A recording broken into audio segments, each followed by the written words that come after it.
story of the gloves. Okay, story of the gloves alone.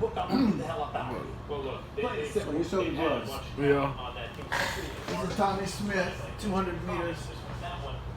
World record holder just a few moments earlier, 19.83. John Carlos, who was the previous world record holder prior to the trials, and also teammate at San Jose State. And this is the Australian brother. He's also wearing the same beads. He kept his shoes on. These two brothers took their shoes off, as you can see, right?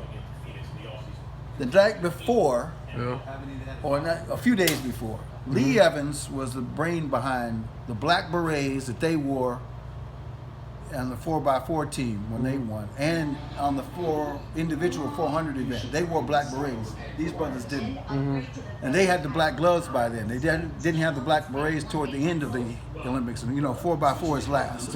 Usually, they've changed it now. So, John didn't bring the two gloves of his own to the stadium.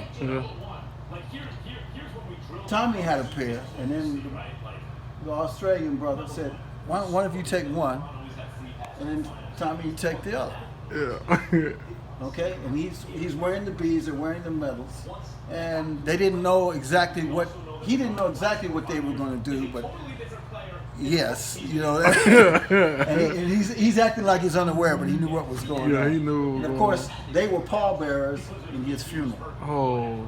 Okay, for life, their brothers tied. Now, the other part that you don't know is Tommy Smith is the only guy to beat Lee Evans that year and the year before in '67. Lee only lost 2 races in those last 2 years, only to Tommy Smith in the 400 meters. Okay? But Tommy was not allowed to be on the 4x4 relay team, nor the 4x100 relay team. Now, the coach for track and field was from Texas Southern, right? And he wanted his athlete, Jim Hines, in the 100 meters to shine. But Tommy, when they went to Canada to do a warm-up inter-squad trial, just work out, Tommy carried last leg on what they're calling it Team B, and Jim Hines carried last leg on Team A, and they came off the curve, and Tommy was on the outside lane and still went right past Jim Hines. That was the last time Tommy Smith carried a baton for the national team.